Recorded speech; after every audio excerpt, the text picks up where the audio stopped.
Eric, we've been talking about some of these amazing moments in Ellerslie history of just how God has formed this little ministry.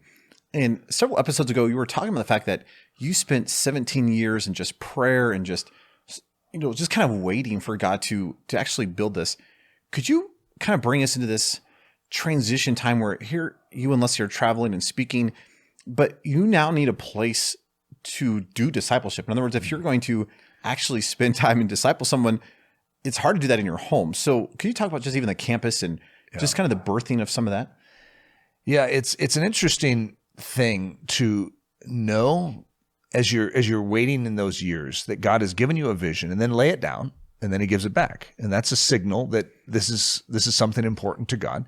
But I kept laying this vision down and then God kept giving it back. And the burden was just there. It was a present tense burden for a long time throughout that. And I can't even say that there were, out of those 17 years, times when I didn't have it. But one thing I did have is a pause, sort of like, not yet. And it's like, God, when? Not yet, not yet. And so there was a certain time when I had this sense that God was beginning to move it forward. It's like, whoa. I don't know what to do with that.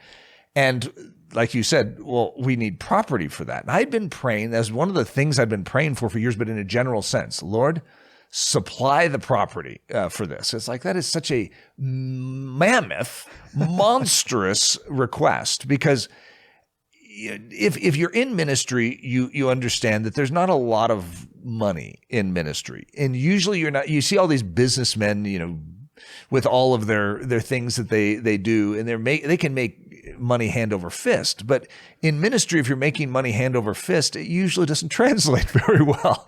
And so to do the things that you sometimes need to do, usually you have a daddy Warbucks that is a sugar daddy that's underwriting it somehow. Which, by the way, if there's any of those listening, yes, we would love to talk to you at some point.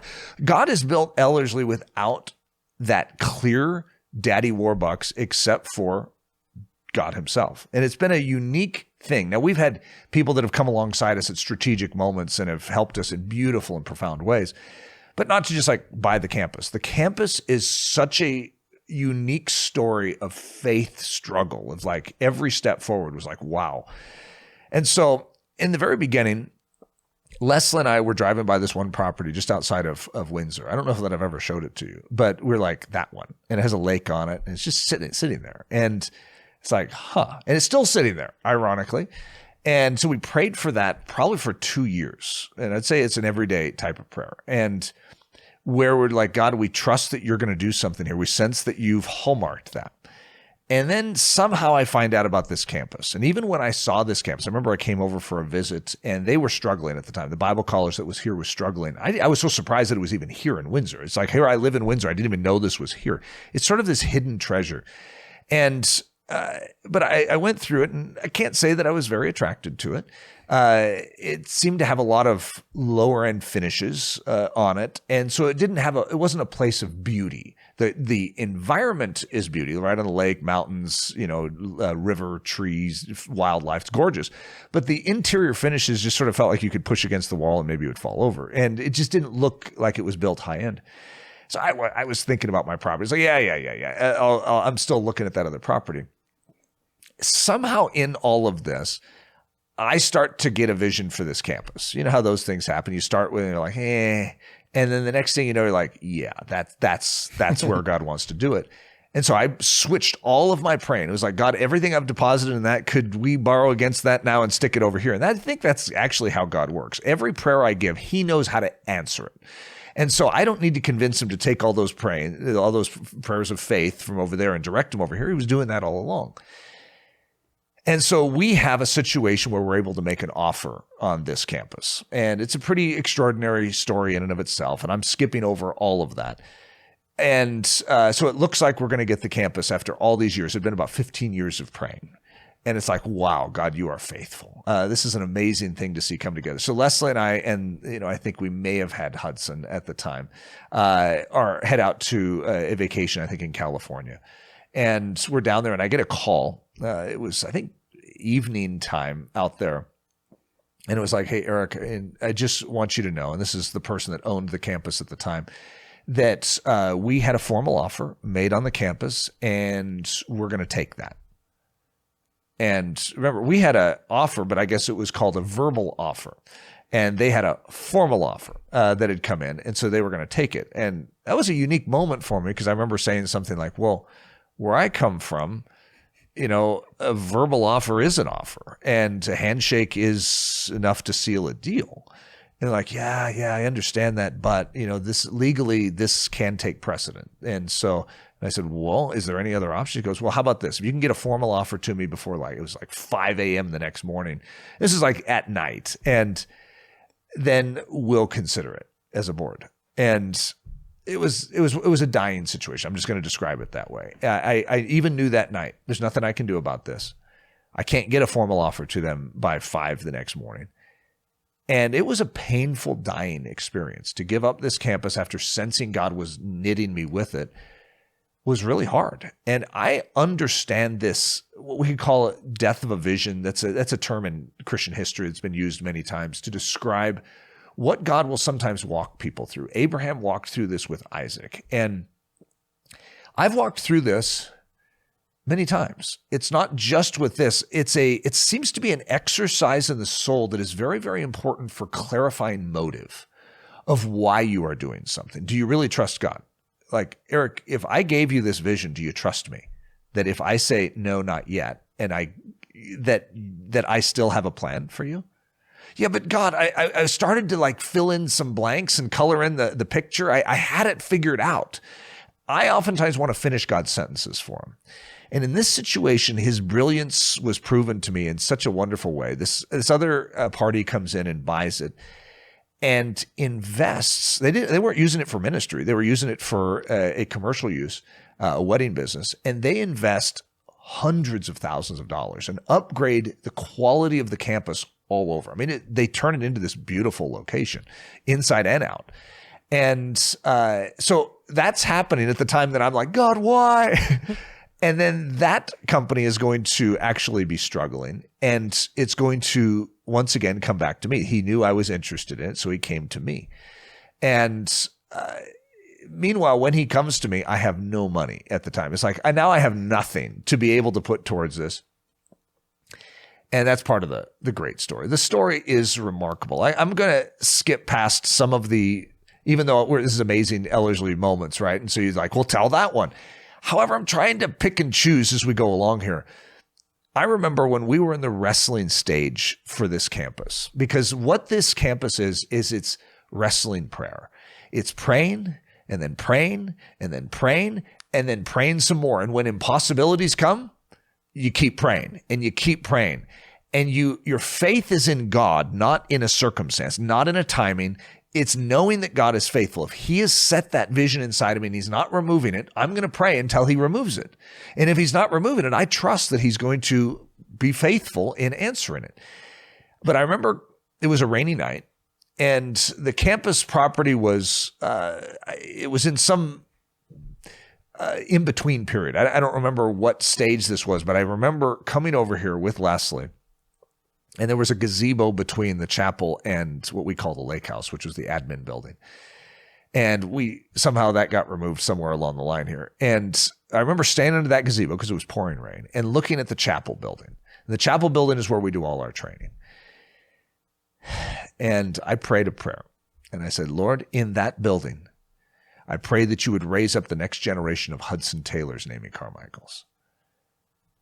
And what's so interesting, I've thought back on that one prayer so many times to realize that God had given me a vision for something.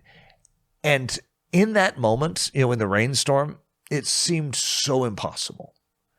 And yet I've stood on that stage and I've watched students break before the power of the Spirit and his conviction and even their love or worship and adoration for him. And they're just weeping on the floor of the chapel. And I've seen so many strong believers sort of just emerge out of that brokenness into a great strength. And I think about that prayer.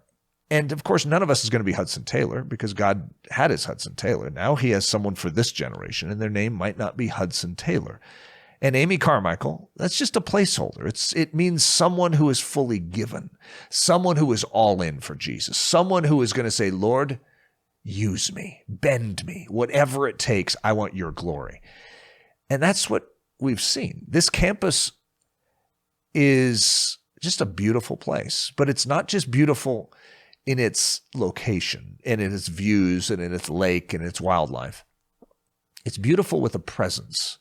It's a protected presence that has come from countless hours of prayer over it for protection, for preservation of the focus when a student comes onto this campus, that when they come, all that noise of the world out there would silence, and that they would be able to have an encounter with Jesus Christ. They would be able to hear his word without the cacophony of sound, the culture is making.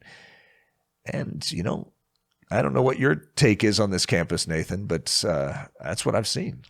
This is such a beautiful, very unique place. And I think so many students have said, and you've already hinted at it, but it's like when you're here, there is a weird peace. And it's not because for us, it's not peace. I mean, it is peaceful. It's beautiful, but it is a battle zone. But we spend a lot of time laboring and battling so that students can hear and they can focus and have that reprieve so that they can actually pursue Jesus Christ. And I think that's one of the beautiful things about what we do, is that it's not just a discipleship program. It is, but it's a season set apart away from the noise and away from the culture stuff so that you can intentionally pursue Jesus Christ. Amen. And that's one of the things I love about this campus, is that it's Jesus focused, and you can hear and focus and pursue in a way that is actually rare in these days. And if I may put in a small cheesy pitch. Oh, there he goes. But if you are generally looking for something like that, whether you have 1 week of time or whether you have 5, this upcoming season of training would be such a blessing in your life to remove some of that noise so that you can just intentionally pursue Jesus Christ. That is our heart and our passion, is to equip you with the practical tools to live the Christian life, to dive into God's word, to know how to pray, but so that you can grow and increase in your intimacy with Jesus Christ. So we'd love for you to consider joining us on this campus in this very beautiful environment in one of our upcoming training seasons. And, if I was going to summarize something, because it's sort of hard sometimes when you're dealing with these memories to summarize a key, pithy takeaway. But, when Abraham is being asked to lay down Isaac, that's hard. And there are things in each of our lives, even right at this moment, that could be a gift from God, could be a vision from God, could be a calling from God, could be, a marriage, could be a child. And God still, even if it's precious, even if it's good, even if it's godly, to hold it the way he's asked us to hold it, which is entrusted. It belongs to him. It's consecrated. It actually is his. And I remember right before Ellerslie is going to start, right before. Okay, so I have prayed for 17 years, and I get right up to the point where now it looks like it's happening. It's one thing to give it up when it doesn't look like it's going to happen, right? It's a whole other thing to give it up when it looks like it's now feasible. And I felt like God brought me to the point where I needed to freshly lay it all down.